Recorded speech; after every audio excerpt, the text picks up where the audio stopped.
నమస్తే. దేశంలో ఆదాయ పన్ను చట్టం కింద నగదు లావాదేవీలపై పలు ఆంక్షల్ని విధించారు.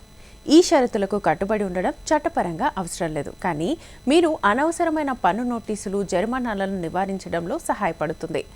ఒక రోజులో 2 లక్షల కంటే ఎక్కువ స్వీకరించడంపై నిషేధాన్ని విధించారు. ఆదాయ పన్ను చట్టం 1961లోని సెక్షన్ 269 ST ప్రకారం ఏ వ్యక్తి లేదా సంస్థ ఒక రోజులో 2 లక్షల కంటే ఎక్కువ పొందకూడదు. ఈ పరిమితి ఒక వ్యక్తికి సంబంధించిన బహుళ లావాదేవీలకు ఒకే లావాదేవీలో లేదా అదే ప్రయోజనం కోసం వర్తిస్తుంది.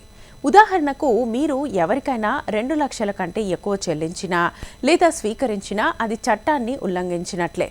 పెనాల్టీ: ఈ నియమాన్ని ఉల్లంఘించినందుకు అందుకున్న పూర్తి మొత్తానికి సమానమైన జరిమానాను విధించబడుతుంది. వ్యాపారం కోసం 10,000 రూపాయల కంటే ఎక్కువ నగదు ఖర్చు చేయడంపై నిషేధం కూడా విధించారు. వ్యాపారం లేదా వృత్తికి సంబంధించిన ఖర్చుల కోసం మీరు 10,000 రూపాయల కంటే ఎక్కువ చెల్లిస్తే ఆ ఖర్చులు పన్ను లెక్కింపులో పరిగణించబడవు. ఉదాహరణకు, మీరు సరఫరాదారుకు 15,000 రూపాయలు నగదు రూపంలో చెల్లిస్తే ఈ ఖర్చు మీ ఆదాయం నుంచి మినహాయించబడదు.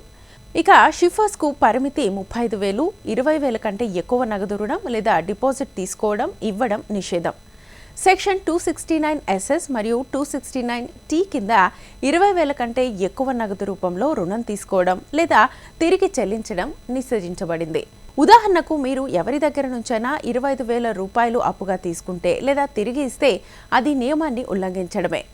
జరిమానా: ఈ నియమాన్ని ఉల్లంఘించినందుకు గాను 100% జరిమానా విధించబడుతుంది.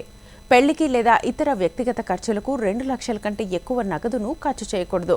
పెళ్లిళ్ల వంటి పెద్ద కార్యక్రమాల్లో 2 లక్షలకు మించి చెల్లించడం నిషేధం. ఈ నియమం వ్యక్తిగత ఖర్చులకు కూడా వర్తిస్తుంది. మీరు విక్రేతకు 2 లక్షల కంటే ఎక్కువ గనక చెల్లిస్తే విక్రేత మరియు మీరు ఇద్దరూ పన్ను శాఖ స్కానర్ కిందకు వచ్చేస్తారు. బ్యాంకు నుంచి 50,000 రూపాయల కంటే ఎక్కువ డిపాజిట్ చేసేటప్పుడు పాన్ నంబర్ను అందించడం తప్పనిసరి. మీరు బ్యాంకులో 50,000 రూపాయల కంటే ఎక్కువ డిపాజిట్ చేస్తే మీరు మీ పాన్ నెంబర్ను అందించాల్సి ఉంటుంది. ఇంకా ఒక ఆర్థిక సంవత్సరంలో నగదు డిపాజిట్లు 10 లక్షలు గనక దాటితే బ్యాంక్ ఆదాయ పన్ను శాఖకు నివేదిస్తుంది. 2 లక్షల కంటే ఎక్కువ విలువైన ఆస్తిని కొనడానికి కానీ అమ్మడానికి కానీ డబ్బును ఉపయోగించకూడదు. మీరు 2 లక్షల కంటే ఎక్కువ విలువైన ఆస్తిని కొనుగోలు చేసినా లేదా విక్రయించినా బ్యాంకింగ్ పద్ధతుల ద్వారా చెక్, డిమాండ్ డ్రాఫ్ట్ లేదా ఆన్లైన్ బదిలీ ఇలాంటివి చెల్లింపు చేయాలి. నగదు లావాదేవీల్లో జాగ్రత్త ఎందుకు అవసరం?